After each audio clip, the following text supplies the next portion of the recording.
ഓണം ഇങ്ങെടുത്തു. ഞായറാഴ്ചയാണ് ഓണം എന്നാണ് എൻ്റെ ഒരു ഓർമ്മ മനസ്സിലാക്കിയിട്ടുള്ളത്. എന്നാൽ പിന്നെ നമുക്ക് ഓണത്തിനോടനുബന്ധിച്ചിട്ടുള്ള ഒരു കാര്യം ഇങ്ങോട്ട് കേട്ടാലോ. നിങ്ങളറിഞ്ഞ ഇവരെല്ലാവരും തമ്മിൽ ഭയങ്കര ലഹളയാണ്. ഇതിപ്പോൾ ഓണം ദേശീയോത്സവമാണെന്നാണ് പറയണത്. പക്ഷേ ഓണം നമ്മൻ്റെയാണ്, മാവേലി നമ്മൻ്റെയാണെന്ന് പറഞ്ഞുകൊണ്ട് ഒരു കൂട്ടർ, ഇല്ല ഞങ്ങളുടേതാണെന്ന് പറഞ്ഞുകൊണ്ട് വേറൊരു കൂട്ടർ. ഈ വടംവലിക്കെതിരെ ഹിന്ദുക്കളാണ് ഏറ്റവും കൂടുതൽ മാവേലിയെ വെച്ച് പെരുമാറുന്നതെന്ന് അവർ.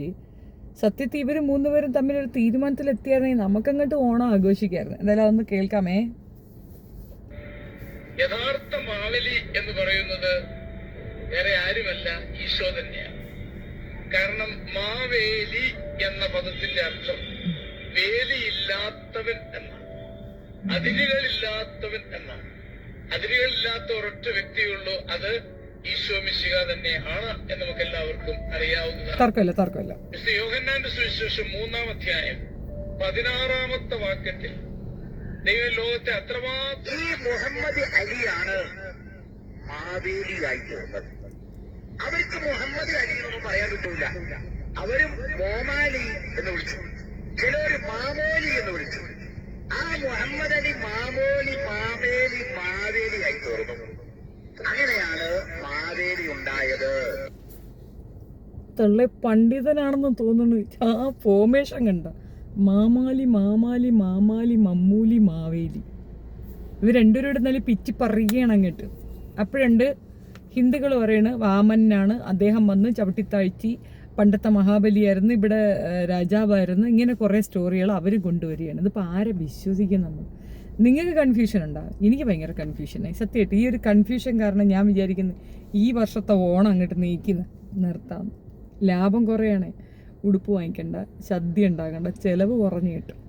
ഇവർ മൂന്നുപേരോട് ഇങ്ങനെ തർക്കിച്ചു കഴിഞ്ഞാൽ സത്യത്തിൽ ഇത് ഇനി വേറെ വല്ല പുതിയ ടീമുകൾ വരാനുണ്ടോ?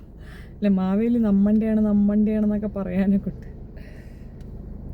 എന്തായാലും ഒരു കാര്യം, നമ്മുടേതല്ല എന്ന് പറയുന്നതിനേക്കാൾ നമ്മുടേതാണ് എന്നുള്ള ഈ ബാഗ്പോര് എനിക്ക് അങ്ങോട്ട് ഇഷ്ടപ്പെട്ടു. സാധാരണഗതിയിൽ ഈ ഒരു ഓണം വരുമ്പോഴത്തേക്ക് പെമ്പിള്ളേർ തുണി ഉടുക്കാൻ പാടില്ല, ഈ ഓണവസ്ത്രം ഇടാൻ പാടില്ല, ഇങ്ങനത്തെ കുറേ ടേമുകൾ കൊണ്ടുവന്ന് വയ്ക്കുന്ന കോയമാരെ നമ്മൾ കണ്ടിട്ടുണ്ട്. പിന്നെ ഇവർ പറയുമോ ഇല്ലെന്ന് ഞാൻ കേട്ടിട്ടില്ല, അതുകൊണ്ട് എനിക്ക് ക്രൈസ്തവരുടെ കാര്യം അറിയത്തില്ല. ഇവർ അതിന് ബദലായിട്ട് പെമ്പിള്ളേർ കിടന്നുകൊണ്ട് തേർത്താടി ബഹളം വെച്ച് നടുവിരൽ നമസ്കാരം കാണിക്കുന്ന സീനും ഉണ്ട്. എല്ലാം കൂടെ കൊണ്ട് കൊള്ളാം. ഏതായാലും എല്ലാവർക്കും എൻ്റെ ഹൃദയം നിറഞ്ഞ ഓണാശംസകൾ. ഇതിലേക്കൊരു ശ്രദ്ധ വരണം കേട്ടോ, ഒന്ന് അന്വേഷിക്കണം. ഓണം എല്ലാവരുടേതാണ്. കേരളത്തിൻ്റെ ദേശീയോത്സവമാണ്. ഇന്ത്യക്കാർക്കും വേണമെങ്കിൽ ആഘോഷിക്കാം, ഇന്ത്യയിൽ നിന്ന് ആഘോഷിച്ചാൽ കുഴപ്പം. ദീപാവലി നമ്മളൊക്കെ ആഘോഷിക്കുന്നില്ലേ? അപ്പുറത്ത് നോർത്ത് സൈഡുകാരുടേതല്ലേ, നമ്മുടേതല്ലല്ലോ. നമ്മുടേതും കൂടെയാണല്ലേ. ഇനി അതിനും തർക്കം വേണ്ട, നമ്മളെല്ലാം ആഘോഷിക്കും, ഒന്നും നമ്മൾ കുറയ്ക്കുന്നില്ല. എന്തായാലും പരസ്പരം ഈ ഒരു കാര്യത്തിലെങ്കിലും ഒരു യൂണിറ്റി ഉണ്ടാവുമെന്ന് വിചാരിച്ചാൽ അതുമില്ല. അയ്യോ എൻ്റെ പൊന്നു വാഴത്തോട്ടങ്ങളെ, ഇത് ദേശീയോത്സവമാണ്, കേരളത്തിൻ്റെ ദേശീയോത്സവം. എല്ലാവർക്കും ആഘോഷിക്കാം, എല്ലാവരും അത് ആഘോഷിക്കണം. കാണാൻ വിറ്റും ഓണം ഉണ്ണണമെന്ന് പറഞ്ഞ് കേട്ടിട്ടില്ലേ? അതിനേക്കാൾ വിളവെടുപ്പ് ഉത്സവം എന്ന് വേണമെങ്കിൽ പറയാം. വിളവെടുപ്പ് കാലഘട്ടത്തിന് ഒരു ഫംഗ്ഷൻ തയ്യാറാക്കി അന്ന് സംഭവിച്ച ഒരു കാര്യം. പഴമകളൊക്കെ ഇഷ്ടപ്പെടുന്നവർക്ക് ഇത് വളരെ വലിയ കാര്യമാണ്. നമുക്കൊക്കെ എന്ന് വെച്ചാൽ ഒരു പുതിയ ഡ്രസ്സ് കിട്ടും, അത്യാവശ്യം 10 ദിവസത്തെ അവധി കിട്ടും, അറുമതിക്കുക, ഊഞ്ഞാൽ കെട്ടിത്തരും. ഇതൊക്കെയാണ് ഇതിനൊക്കെ പറ്റിയുള്ള ഒരു ഓർമ്മയെന്ന് പറഞ്ഞാൽ ഭയങ്കര നെഗറ്റീവ് ഫീലിംഗ് ചെയ്യുന്നതാണ് ഓണം. ഞാൻ ഏറ്റവും കൂടുതൽ മിസ് ചെയ്യുന്നത് എൻ്റെ നാടാണ് ഈ ഒരു ഓണ സമയത്ത്. വീട്ടിലൊന്നും ഫുഡ് ഉണ്ടാക്കണ്ട, അപ്പുറത്തുനിന്നും ഇപ്പുറത്തുനിന്നൊക്കെ ഇഷ്ടം പോലെ വരും. മൊന്തകൾ അറിയാമോ? മൊന്തയിലാണ് പായസവും സാമ്പാറും ഒക്കെ വരുന്നത്. അതൊരു കാലം, നല്ല കാലം. ഇപ്പോഴൊക്കെ ഉണ്ട്, ഇൻസ്റ്റൻ്റായിട്ട് ഒരുപാട് സാധനങ്ങൾ കിട്ടുന്നുണ്ട്. എല്ലാവരും വാങ്ങിച്ച് ആഘോഷിക്കുക, സന്തോഷമായിട്ടിരിക്കുക. 10 ദിവസം കിട്ടും.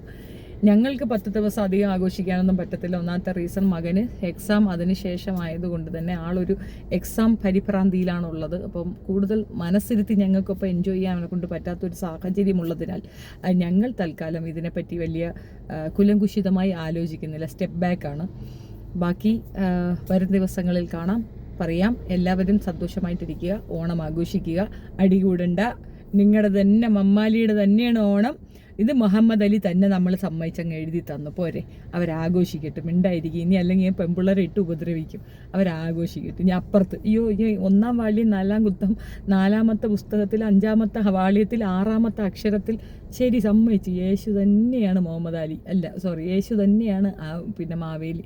അങ്ങ് സമ്മതിച്ചു കൊടുത്താരേ, വേലി ഇല്ലാത്തവൻ എല്ലാം അങ്ങ് അംഗീകരിച്ച് കൊടുത്തേക്ക്. നമുക്ക് സ്വസ്ഥത വേണമെന്നുണ്ടെങ്കിൽ ഇതൊക്കെ നമ്മൾ അംഗീകരിച്ച് കൊടുക്കുക എന്നുള്ളതാണ് ഇപ്പോഴത്തെ നിലനിൽപ്പിന് ഉചിതം എന്നാണ് ഞാൻ മനസ്സിലാക്കുന്നത്. എല്ലാവർക്കും എൻ്റെ അഡ്വാൻസ് ഓണാശംസകൾ. ഓണം തുടങ്ങട്ടെ, അതിനേക്കാൾ കൂടുതൽ പറയാം. തൽക്കാലം ഇത്രയേ ഉള്ളൂ.